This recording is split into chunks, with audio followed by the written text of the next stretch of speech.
ಶ್ರೀರಾಮ, ಸೀತಾಮಾತೆ ಮತ್ತು ಆಂಜನೇಯ ಸ್ವಾಮಿಯ ವಿರುದ್ಧ ಅಸಹ್ಯಕರ ಹೇಳಿಕೆ ನೀಡಿದ ಕಾಂಗ್ರೆಸ್ ಮುಖಂಡೆ ಶೈಲಜಾ ಅಮರನಾಥ್ ವಿರುದ್ಧ ಕಾನೂನು ಕ್ರಮಕ್ಕೆ ಒತ್ತಾಯಿಸಿ ಸನಾತನ ಸಂಸ್ಥೆ ವತಿಯಿಂದ ಪುತ್ತೂರು ಸಹಾಯಕ ಆಯುಕ್ತರ ಮುಖಾಂತರ ಸರ್ಕಾರಕ್ಕೆ ಮನವಿಯನ್ನ ಸಲ್ಲಿಸಲಾಯಿತು.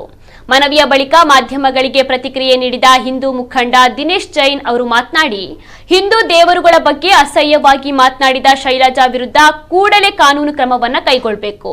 ಇಲ್ಲದೆ ಹೋದಲ್ಲಿ ಇಡೀ ಹಿಂದೂ ಸಮಾಜ ಬೀದಿಗೆ ಬಂದು ಹೋರಾಟ ನಡೆಸಬೇಕಾಗುತ್ತದೆ ಅಂತ ಎಚ್ಚರಿಸಿದ್ರು.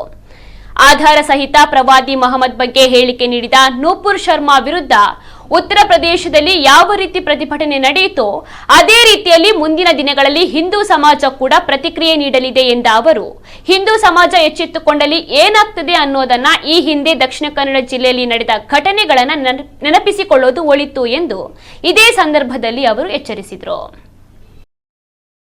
ಜನಜಾಗೃತಿ ಸಮಿತಿ ವತಿಯಿಂದ ಇವತ್ತು ಮಾನ್ಯ ಸಹಾಯಕ ಆಯುಕ್ತರ ಮುಖಾಂತರ ಸರ್ಕಾರಕ್ಕೆ ಕಳೆದ ಒಂದು ವಾರದಿಂದ ಏನು ಪುತ್ತೂರಿನಲ್ಲಿ ಕಾಂಗ್ರೆಸ್ಸಿನ ನಾಯಕಿ ಶೈಲಜಾ ಅಮರನಾಥ್ ಅವರು ಶ್ರೀರಾಮನನ್ನು ಮತ್ತು ಪ್ರಭು ಹನುಮಂತನನ್ನು ಸೀತಾಮಾತೆಯನ್ನು ಅವಮಾನಿಸಿ ಅತ್ಯಂತ ತುಚ್ಛವಾಗಿರುವಂಥ ಶಬ್ದಗಳಿಂದ ಆ ಶಬ್ದಗಳನ್ನು ನಾನು ಮತ್ತೆ ಪುನರುಚ್ಚರಿಸಿದರೆ ನಮ್ಮ ಧರ್ಮಕ್ಕೆ ಅವಮಾನ. ಹಾಗಾಗಿ ನೀವೆಲ್ಲ ಕೇಳಿದ ರೀತಿಯಲ್ಲಿ ಹೇಳಿರುವಂಥದ್ದು ಖಂಡನೀಯ. ಅದಕ್ಕೋಸ್ಕರ ಅವರ ಮೇಲೆ ಕಾನೂನು ಕ್ರಮ ಕೈಗೊಂಡು ಅವರನ್ನು ತಕ್ಷಣ ಕಾನೂನಿನಲ್ಲಿ ಸೂಕ್ತ ಕ್ರಮ ಕೈಗೊಂಡು ಅವರನ್ನು ಜೈಲಿಗೆ ಅಥವಾ ಯಾವ ರೀತಿಯಲ್ಲಿ ಅವರನ್ನು ಶಿಕ್ಷಿಸಬೇಕು ಆ ಶಿಕ್ಷೆಯನ್ನು ಕೊಡಬೇಕು ಅಂತ ಸರ್ಕಾರಕ್ಕೆ ಎ ಸಿ ಅವರ ಮುಖಾಂತರ ಮನವಿಯನ್ನು ಮಾಡಿಡ್ತೇವೆ.